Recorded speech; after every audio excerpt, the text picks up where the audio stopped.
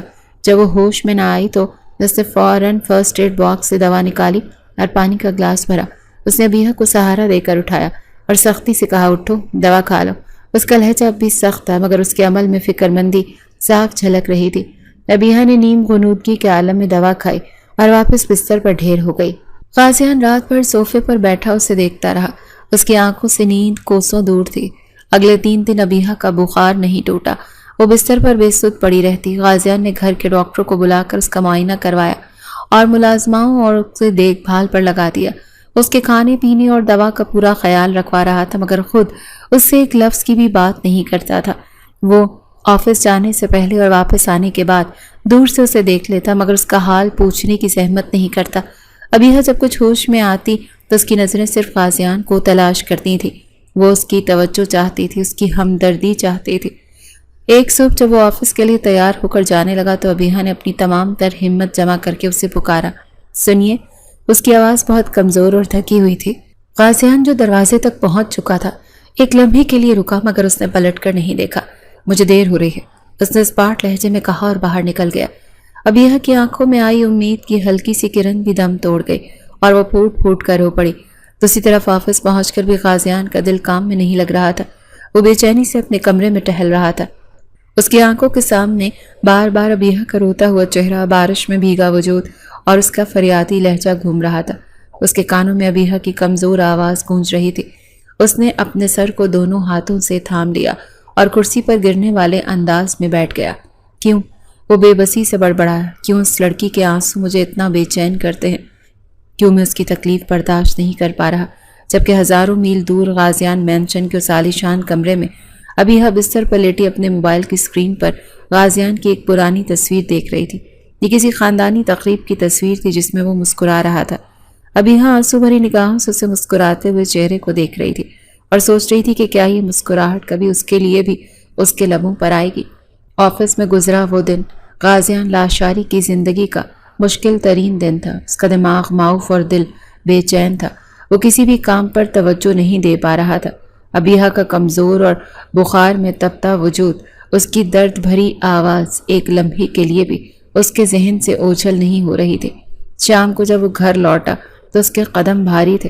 اس نے سوچا تھا کہ وہ آج بھی ابیحہ کو نظر انداز کرے گا، اپنی سختی کی دیوار کو قائم رکھے گا، مگر جب وہ کمرے میں داخل ہوا تو اس کے ارادے ریت کی دیوار کی طرح گر گئے۔ ابیحہ کا بخار قدرے کم تھا اور وہ بستر پر نیم دراز تھی۔ اس نے غازیان کو دیکھتے ہی اٹھنے کی کوشش کی۔ اس کی آنکھوں میں ایک کمزور سی امید کی کرن چمکی۔ شاید وہ سوچ رہی تھی کہ آج وہ اس سے بات کرے گا، اس کا حال پوچھے گا۔ اس کی آنکھوں میں تیرتی یہی امید غازیان کے دل میں تیر کی طرح لگی۔ اسے پہلی بار شدت سے احساس ہوا کہ اس کی سزا ابیحہ کے لیے کتنی اذیتناک بن چکی تھی۔ اسے یہ بھی احساس ہوا کہ اس لڑکی کی قربت میں رہ کر اسے روز اپنی آنکھوں کے سامنے تکلیف میں دیکھ کر وہ خود بھی ایک عذاب سے گزر رہا تھا۔ اسے معاف نہیں کر پا رہا تھا، مگر اس کی تکلیف دیکھنا بھی اس کے بس میں نہیں تھا۔ اسی لمحے اس نے ایک فیصلہ کیا، ایک ایسا فیصلہ جو اسے خود اپنے دل پر پتھر رکھ کر کرنا پڑا۔ جب تک میں اسے پوری طرح معاف کرنے کے لیے تیار نہیں ہو جاتا، مجھے اسے اپنی نظروں سے دور کر دینا چاہیے۔ اس کے ذہن نے فیصلہ سنایا، یہی ہم دونوں کے لیے بہتر ہوگا۔ وہ آگے بڑھا اور ابیحہ کے بیڈ سے کچھ فاصلے پر کھڑا ہو گیا۔ اس کا لہجہ غصے سے پاک تھا، مگر اس میں ایسی سرد مہری اور لا تعلقی تھی کہ ابیحہ کا دل کانپ گیا۔ تیار ہو جا، اس نے بغیر کسی تمہید کے کہا۔ میں تمہیں تمہارے والدین کے گھر چھوڑنے جا رہا ہوں۔ یہ جملہ ابیحہ پر بجلی بن کر گرا۔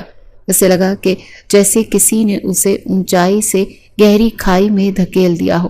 وہ جو یہ امید لگائے بیٹھی تھی کہ اس کی بیماری غازیان کے دل کو نرم کر دے گی، اس کے بجائے وہ اسے خود سے دور بھیج رہا تھا، اسے اپنی زندگی سے نکال رہا تھا۔ کیوں؟ اس کے منہ سے صرف لفظ نکلا، اس کی آواز آنسوؤں میں بھیگ چکی تھی۔ کیا میرا یہاں رہنا آپ کے لیے ناقابل برداشت ہو گیا ہے؟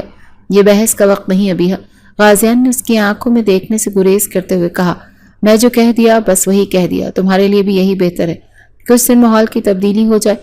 آپ مجھے سزا دے رہے ہیں نا؟ وہ رو پڑی۔ مجھے اپنے گھر سے اپنی زندگی سے نکال کر میں نے جو فیصلہ کر لیا ہے وہ نہیں بدلے گا، غازیان نے سختی سے کہا اور کمرے سے باہر نکل گیا تاکہ اس کے آنسو اسے کمزور نہ کر دیں۔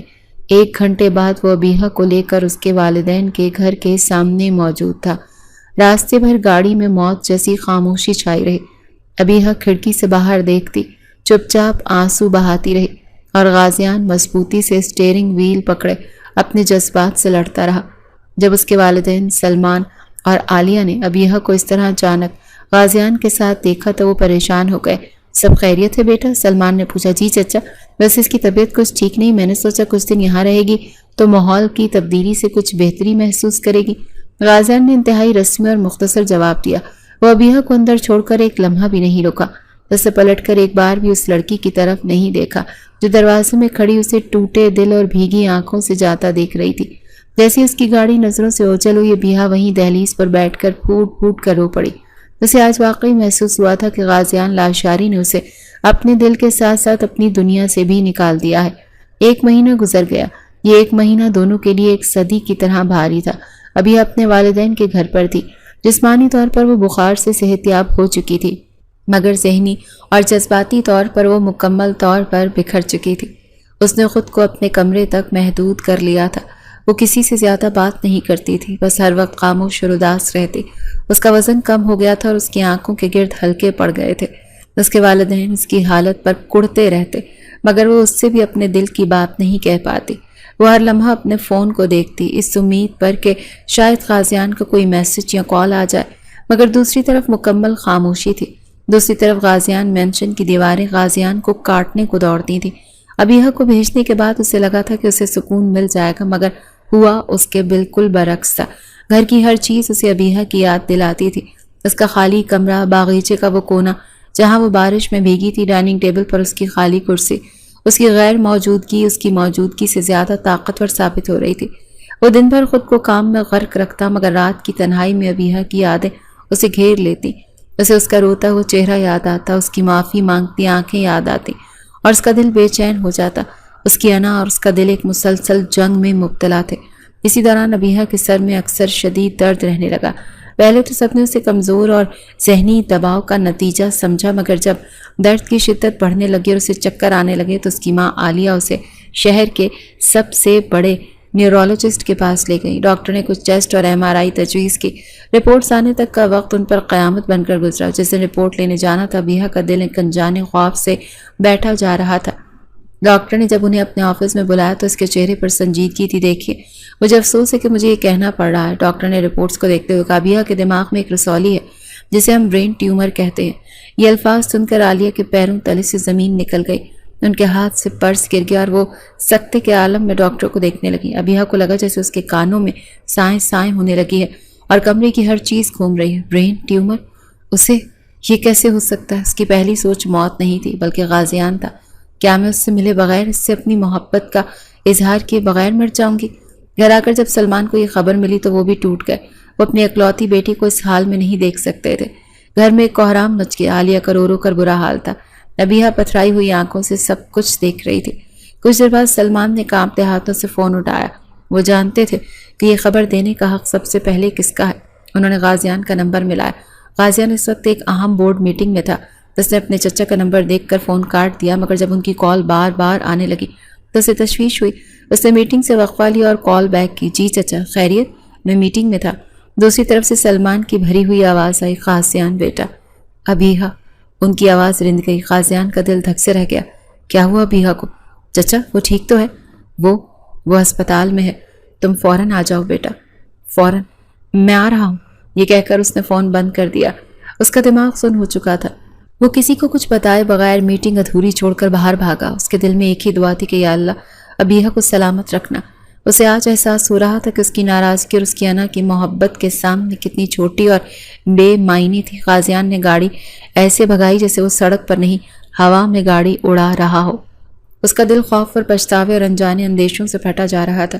اس کے ذہن میں ابیہا کے ساتھ گزرا ہر لمحہ فلم کی طرح چل رہا تھا۔ اس کی ہنسی، اس کی شرارتیں، اس کی آنکھوں کے آنسو، بارش میں بھیگتا اس کا وجود اور اس کی آخری التجا، آپ مجھے اپنے گھر سے نکال رہے ہیں۔ یہ الفاظ ہتھوڑی کی طرح اس کے دماغ میں برس رہے تھے۔ میں نے کیا کر دیا؟ وہ بار بار خود سے پوچھ رہا تھا۔ میں نے اپنی انا کی خاطر اسے خود سے دور کر دیا اور آج وہ آگے سوچنے کی ہمت بھی نہیں کر پا رہا تھا۔ جب وہ اسپتال کے کوریڈور میں پہنچا تو اس نے دیکھا کہ اس کے چچا اور چچی ایک بینچ پر بیٹھے تھے۔ ان کے چہرے پہ غم اور تھکن سے چور تھے۔ انہوں نے دیکھتے ہی غازیان کے قدم وہیں جم گئے۔ اس کی ہمت نہیں ہو رہی تھی کہ وہ آگے بڑھ کر ان سے کچھ پوچھ سکے۔ سلمان نے اسے دیکھا اور اٹھ کر اس کی طرف آئے۔ غازیان، کیا ہوا ہے اسے چچا؟ غازیان کی آواز میں ایک ایسی ٹوٹ پھوٹ تھی جس سے پہلے کبھی کسی نے نہیں سنی تھی۔ سلمان نے اسے رپورٹ سماتے ہوئے لرزتی آواز میں بتایا، برین ٹیومر۔ یہ لفظ سنتے ہی اس کے ہاتھ سے رپورٹس چھوٹ کر زمین پر بکھر گئیں۔ اس کا دماغ جو ہمیشہ ہر مشکل میں کام کرتا تھا آج جواب دے گیا تھا۔ وہ دیوار کا سہارا لے کر وہیں بیٹھ گیا۔ اس کی آنکھوں کے سامنے اندھیرا چھا گیا۔ وہ غازیان لاشاری جو کبھی کسی کے سامنے نہیں جھکا تھا آج اپنی قسمت کے سامنے بے بس اور ہارا ہوا محسوس کر رہا تھا۔ وہ کس کمرے میں ہے؟ کچھ دیر بعد اس نے خود کو سنبھالتے ہوئے پوچھا۔ جب وہ ابیہا کے کمرے کی طرف پہنچا تو ایک لمحے کے لیے اس کے قدم رک گئے۔ وہ اندر جانے سے ڈر رہا تھا، اس کا سامنا کیسے کرے گا، مگر پھر اس نے ہمت کی اور دروازہ کھول کر اندر داخل ہوا۔ ابیہا بستر پر لیٹی چھت کو گھور رہی تھی۔ وہ اتنی کمزور اور زرد لگ رہی تھی کہ غازیان کا دل کٹ کر رہ گیا۔ اس کے بازو میں ڈرپ لگی ہوئی تھی۔ آہٹ پر ابیہا نے گردن موڑی اور سامنے کھڑے غازیان کو دیکھا۔ ایک لمحے کے لیے اسے یقین نہیں آیا کہ وہ واقعی وہاں ہے۔ اس کی آنکھوں میں آنسوں کو ایک سمندر امڈ آیا۔ غازیان بھاری قدموں سے چلتا ہوا اس کے بستر کے پاس آیا اور اس کے قریب بیٹھ گیا۔ اس نے کانپتے ہوئے ہاتھ سے ابیہا کا ہاتھ تھاما۔ اس کا ہاتھ برف کی طرح ٹھنڈا تھا۔ ابیہا، اس کے منہ سے صرف اس کا نام نکلا۔ اس کی آواز جذبات کی شدت سے بھرا گئی۔ آپ آ گئے؟ ابیہا نے روتے ہوئے کہا۔ غازیان مزید کچھ نہ کہہ سکا، بس اس کا ہاتھ تھامے اس کے آنسوؤں کو دیکھتا رہا۔ اس کی اپنی آنکھیں بھی بھیگ چکی تھی۔ اس نے جھک کر ابیہا کے ماتھے پر بوسہ دیا۔ مجھے معاف کر دو ابیہا، مجھے معاف کر دو، وہ ایک ٹوٹے ہوئے شخص کی طرح بولا۔ ابیہا نے اس کے ہاتھ پر اپنی گرفت مضبوط کی اور پھوٹ پھوٹ کر رو پڑی۔ اس کے گلے لگ گئی۔ مجھے بچا لیں غازیان، میں مرنا نہیں چاہتی، میں آپ کے ساتھ جینا چاہتی ہوں۔ یہ الفاظ غازیان کے دل کو چیر گئے۔ اس کی ساری انا، سارا غصہ آنسوؤں میں بہہ گیا۔ اس نے ابیہا کو اپنی باہوں میں بھر لیا۔ میں تمہیں کچھ نہیں ہونے دوں گا ابیہا، اس نے اس کے بالوں میں منہ چھپائے ہوئے کہا۔ کچھ بھی نہیں، ہم اس سے مل کر لڑیں گے، میں ہوں نا تمہارے ساتھ۔ وہ دونوں ایک دوسرے کے گلے لگ کر روتے رہے۔ آج ان کے درمیان کوئی دیوار نہیں تھی، کوئی انا نہیں تھی، صرف خوف تھا، پچھتاوا تھا اور بے پناہ محبت تھی۔ غازیان نے اسی وقت فیصلہ کر لیا، وہ ابیہا کو دنیا کے بہترین ڈاکٹرز کے پاس لے جائے گا۔ وہ اپنی پوری طاقت، اپنا پورا پیسہ لگا دے گا، مگر اسے موت کے منہ سے واپس چھین لائے گا۔ غازیان لاشاری جب کچھ کرنے کا فیصلہ کر لیتا تھا تو پھر دنیا کی کوئی طاقت اسے روک نہیں سکتی تھی۔ اس نے 24 گھنٹے کے اندر اندر امریکہ کے سب سے بہترین نیورولوجسٹ سرجن سے رابطہ کیا اور تمام رپورٹس بھیجی اور اپوائنٹمنٹ لے لی۔ اگلے ہی دن وہ ابیہا کو ایک خصوصی طور پر تیار کردہ ایئر ایمبولینس کے ذریعے امریکہ لے جا رہا تھا۔ اس سفر میں وہ ایک لمحے کے لیے بھی اس سے الگ نہیں ہوا۔ ابیہا کمزور تھی مگر ہوش میں تھی۔ اس نے غازیان کے چہرے پر ایسی تشویش اور خوف دیکھا جو اس نے پہلے کبھی نہیں دیکھا تھا۔ آپ ڈر رہے ہیں؟ ابیہا نے دھیرے سے اس کا ہاتھ دباتے ہوئے پوچھا۔ غازیان نے ایک گہری سانس لی اور اس کی آنکھوں میں دیکھتے ہوئے اعتراف کیا۔ ڈر رہا ہوں ابیہا، میں خوف سے مر رہا ہوں۔ میں نے اپنی زندگی میں بڑے بڑے نقصانات برداشت کیے ہیں، بڑے سودے ہاتھ سے جاتے دیکھے ہیں، مگر مجھے کبھی ایسا خوف محسوس نہیں ہوا جیسا آج ہو رہا ہے۔ آج مجھے لگ رہا ہے کہ اگر میں نے تمہیں کھو دیا تو میں اپنی پوری زندگی، اپنی روح کھو دوں گا۔ اس کی آواز میں ایک ایسی ٹوٹ پھوٹ تھی جس نے ابیہا کا دل پگھلا دیا تھا۔ میری انا، میرا غصہ، اس نے مجھے اندھا کر دیا تھا۔ وہ کہتا چلا گیا، میں نے تمہیں تکلیف دی، تمہیں خود سے دور کر دیا اور اس کی قیمت ہم دونوں ادا کر رہے ہیں۔ اگر تمہیں کچھ ہو گیا تو میں خود کو کبھی معاف نہیں کر پاؤں گا۔ ابیہا نے اپنی تمام تر کمزوری کے باوجود اس کے ہاتھ پر بوسہ دیا۔ ماضی کو بھول جا، اب آپ میرے ساتھ ہیں، مجھے یقین ہے کچھ برا نہیں ہوگا۔ اس کے الفاظ نے غازیان کو ایک نئی ہمت دی۔ امریکہ پہنچ کر اسے فوری طور پر اسپتال میں داخل کر دیا گیا۔ ڈاکٹرز نے مزید کچھ ٹیسٹ کیے اور جلد از جلد آپریشن کا فیصلہ کیا۔ آپریشن والے دن ابیہا بہت خوفزدہ تھی، مگر غازیان کا مسکراتا چہرہ اسے ہمت دے رہا تھا۔ جب نرسیں اسے اسٹریچر پر آپریشن تھیٹر کی طرف لے جانے لگیں تو غازیان اس کے ساتھ چلتا رہا۔ کیا اگر میں دوبارہ نہ اٹھ سکی تو؟ ابیہا نے لرزتی آواز میں پوچھا۔ غازیان جھکا اور اس کی پیشانی پر اپنے لب رکھ دیے۔ یہ ممکن ہی نہیں ہے ابیہا، اس نے پرعزم لہجے میں سرگوشی کی۔ میں نے ابھی تمہیں واپس پایا ہے، میں تمہیں اتنی آسانی سے کہیں نہیں جانے دوں گا۔ تم میرے لیے لڑو گی، ہمارے مستقبل کے لیے لڑو گی۔ میں یہیں اسی دروازے کے باہر تمہارا انتظار کروں گا۔ جب تم آنکھیں کھولو گی تو مجھے اپنے پاس پاؤ گی، یہ میرا تم سے وعدہ ہے۔ اس کے بعد کے 6 گھنٹے غازیان نے اپنی زندگی کے سب سے مشکل ترین لمحات گزارے۔ وہ آپریشن تھیٹر کے باہر بے چینی سے ٹہلتا رہا۔ اس کا دل ہر لمحہ دعا کر رہا تھا۔ اس کی زندگی، اس کی خوشیاں، سب کچھ اس بند دروازے کے پیچھے داؤ پر لگی ہوئی تھی۔ اس کے چچا احتشام بھی اس کے پاس پہنچ چکے تھے اور اسے حوصلہ دے رہے تھے۔ آخرکار دروازہ کھلا اور سرجن باہر آئے۔ غازیان بھاگ کر ان کے پاس گیا۔ آپریشن کامیاب رہا، ڈاکٹر نے مسکراتے ہوئے کہا۔ ہم نے ٹیومر مکمل طور پر نکال دیا ہے، وہ اب خطرے سے باہر ہے۔ یہ سنتے ہی غازیان کو لگا جیسے اسے پوری دنیا کی دولت مل گئی ہو۔ وہ وہیں گھٹنوں کے بل زمین پر بیٹھ گیا اور اس کی آنکھوں سے تشکر کے آنسو بہنے لگے۔ اس نے سجدے میں سر رکھ دیا اور اپنے رب کا شکر ادا کیا جس نے اس کی زندگی، اس کی محبت سے واپس لوٹا دی۔ جب ابیہا کو ہوش آیا اور اس کی آنکھیں کھولیں تو جیسے کہ غازیان نے وعدہ کیا تھا، اس نے اسے اپنے پاس ہی پایا۔ اس کے بیڈ کے پاس کرسی پر بیٹھا، اس کا ہاتھ اپنے ہاتھوں میں تھامے اس کی دیکھ بھال کر رہا تھا۔ چند دنوں بعد جب ابیہا کی حالت قدرے بہتر ہوئی تو غازیان اس کے لیے سوپ کا پیالہ لے کر آیا۔ ابیہا اتنی کمزور تھی کہ اس کے ہاتھوں میں چمچ پکڑنے کی بھی سکت نہیں تھی۔ غازیان نے بغیر کچھ کہے چمچ خود اٹھایا اور بچوں کی طرح پھونک کر سوپ کا نوالا اس کے منہ میں ڈالا۔ ابیہا کی آنکھیں حیرت اور محبت سے نم ہو گئی۔ میں نے کبھی سوچا بھی نہیں تھا کہ غازیان لاشاری کا یہ روپ بھی دیکھنے کو ملے گا، اس نے مسکرانے کی کوشش کرتے ہوئے کہا۔ غازیان نے نرمی سے جواب دیا، یہ روپ ہمیشہ سے یہی تھا ابیہا، بس اسے باہر لانے کے لیے تمہیں اسے فکر سے مارنا پڑا۔ اس کے لہجے میں شرارت اور گہری محبت تھی۔ جب وہ مکمل طور پر صحتیاب ہو کر واپس پاکستان لوٹے تو غازیان مینشن کی فضا ہی بدلی ہوئی تھی۔ شائستہ اور احتشام لاشاری نے ان کا استقبال آنسوں اور دعاؤں سے کیا۔ اس بار جب ابیحا نے گھر کی دہلیز پر قدم رکھا تو وہ ایک قیدی کی طرح نہیں بلکہ ایک فاتح کی طرح تھی۔ غازیان اسے سہارا دیے ہوئے تھا اور اس کی آنکھوں میں اس کے لیے بے پناہ محبت اور عزت تھی۔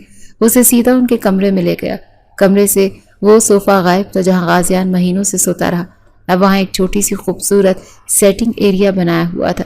اس کے گھر میں اب ہمارے درمیان کوئی فاصلہ نہیں رہے گا ابیحا، غازیان نے اس کا ہاتھ تھامتے ہوئے کہا۔ نہ دلوں میں نہ کمروں میں ان کی محبت کی کہانی جو غلط فہمی، انا اور نفرت سے شروع ہوئی تھی، ایک مشکل آزمائش سے گزر کر اب اپنے خوبصورت انجام کو پہنچی۔ انہوں نے سیکھ لیا کہ زندگی بہت مختصر ہے اور اسے انا اور ناراضگی میں ضائع نہیں کرنا چاہیے۔ اب ان کی زندگی میں صرف محبت، اعتماد اور ایک دوسرے کا ساتھ تھا، اور ان کا گھر اب صرف ایک مینشن نہیں بلکہ خوشیوں اور محبت سے بھرا ایک آشیانہ تھا، ہمیشہ ہمیشہ کے لیے۔